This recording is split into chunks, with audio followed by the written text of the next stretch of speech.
What if we had the chance to start a new life? In his short novel, Les Jeux sont faits, philosopher Jean-Paul Sartre plays with the idea of starting all over again in the same life. Despite the decisions we have made in the past, although we have free will, would we be able to deviate from the path we have set for ourselves, including the burden of responsibility that accompanies our past choices? Or do the consequences of our actions govern our will? Les Jeux sont faits, in English called The Dice is Cast, tells the story of a woman called Eve and a man called Pierre. They meet in a park shortly after they are officially declared dead. In history, the dead still live among us as ghosts. They can see us, but we cannot see them. The realm of the dead is, of course, a crowded place, because people of all ages of humanity inhabit it. Both Eve and Pierre died due to treason. Eve is very sick. Her husband, André, is poisoning her, not only so he can receive her inheritance, but also because he wants to marry her younger sister, Lucette, and receive her dowry. While preparing, the beautiful 17-year-old Lucette, who is devastated by her sister's condition, André continues poisoning his wife until she dies. Pierre is the leader of the resistance who wants to overthrow the regent. He meets with his companions because they have planned a rebellion that is supposed to start the next morning. When Pierre goes home, he is approached by one of his men, Lucien, who admits that he was captured by the military and told them his plans. He asks for forgiveness. Pierre calls him a traitor. And, right after that, Lucien shoots him. After they die, Eve and Pierre discover that they are invisible to the people they try to reach out to. They became ghosts. And once they officially register as such, they are free to roam wherever they please. Unsurprisingly, they are drawn to the drama of their past lives. Eve tries to stop her husband, André, from seducing her sister, Lucette, and Pierre tries to stop the rebellion because the regent knows the plans. It doesn't take long for them to realize their helplessness in the face of the situation. Because they are invisible, they are nothing more than spectators. Even though they are free to roam the earth, they cannot intervene or connect with the living. Therefore, there is a lot of lack of freedom in their freedom. In the park, as Eve and Pierre share their experiences, they realize their romantic connection. However, like ghosts, they are unable to truly feel. Not long after, it turns out that there was an error. Eve and Pierre were destined for each other. They were supposed to meet when they were still alive, but due to the circumstances, that didn't happen. Therefore, they have a chance to return to the realm of the living and have 24 hours to prove their love. If they are successful, they can stay and build a new life together. Although Eve and Pierre are very attracted to each other, they seem to prioritize their own personal matters. They create a lot of confusion among the living because they cannot support their claims based on what they saw when they were dead. Nobody believes them. And even though they try to cultivate their love, they can't let go of the lives they were living before. Tragically, Eve and Pierre end up dead again and become ghosts. So how are we free? Is freedom just an illusion? Our lives begin as blank canvases, ready to be filled with colors, shapes, and stories.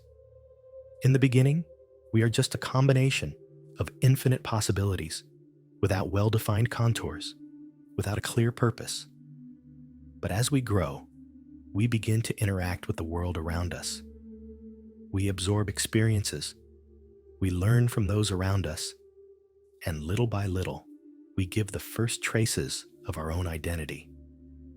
Every choice we make is like a brushstroke on this large canvas. Some colors come with joy, love, and discovery. Others carry challenges, losses, and difficult times. But all of them, without exception, are part of what we become. We define our values, chart paths, and build connections with others. We create bonds. We make commitments. We become part of something bigger. However, the deeper we delve into this process, the more we realize a subtle paradox. As we shape the world around us, it also shapes us. The job we choose, the friends we make, the habits we cultivate, all of this, in some way, begins to define who we are. If, in the beginning, we were the artists of that blank canvas, over time, we also became part of the painting itself. Yes, we are free to make choices. We can decide which paths to follow, which dreams to pursue, which risks to take. But freedom never comes without consequences. Every decision we make echoes beyond ourselves, affecting the environment, the people around us, and, inevitably, ourselves. Life, then, is not only an act of creation, but also of balance, between being the master of our own destiny and being transformed by what we choose, between painting our story and, at the same time, realizing that each brushstroke returns to shape us back. And so we continue, filling our canvas with the colors of life, knowing that, in the end, we will be both the artist and the work. If Eve and Pierre ignored their past lives, they could have focused entirely on their love. But what blossomed between them in isolation seems to matter little when they return to the drama of their lives after they return. They both have the chance to stop a disaster from happening to their loved ones. So, would they be willing to bear the consequences of their inaction and sacrifice their loved ones for a selfish cause?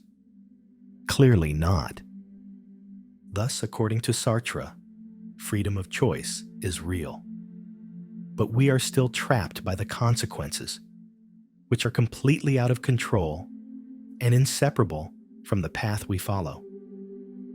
In other words, the path dictates our will, and with absolute freedom comes absolute responsibility. Even if we have the chance to start over, it is almost impossible to let go of what is planned for us. We are already very involved in our environment, and what gives meaning to our lives touches us like puppeteers. This is why we are free to walk away from our loved ones, but are likely to be pulled back in when they are in trouble. This is why, when the chips are down, we seem stuck in the consequences of our decisions. In Twilights of the Idols, Nietzsche says, "Freedom is the will to take responsibility for oneself." Sartre invites us to reflect on freedom from different perspectives.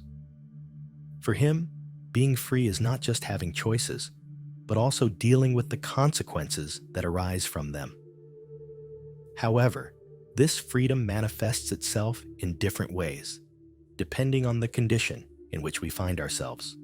The dead, for example, have a curious freedom. Without a body, without physical limitations, they could, in theory, roam wherever they wanted, watching life unfold without being noticed, without material restrictions. However, this freedom is empty because they lack the power to act, to intervene, to change the course of events. They are free to see, but condemned to just observe. On the other hand, the living experience a more complex freedom. We can act, influence the world around us, create, destroy, transform. Our freedom manifests itself in the ability to interact with the environment and shape our reality through our choices. Unlike the dead, we are not just spectators. We are active participants in the flow of existence.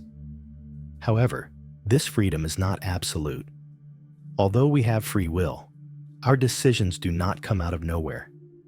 They are shaped by our history, our values, our fears, and desires.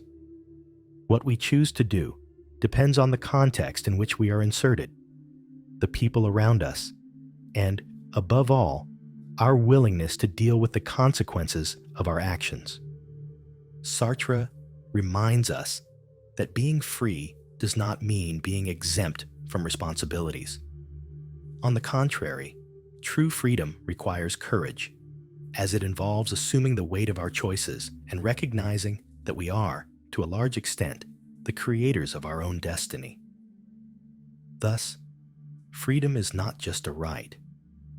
It is also a burden that we carry throughout our lives. Every choice is a renunciation, and freedom is the challenge of living with the consequences. We always have a choice. But with our choices comes the burden of responsibility. Thanks for watching.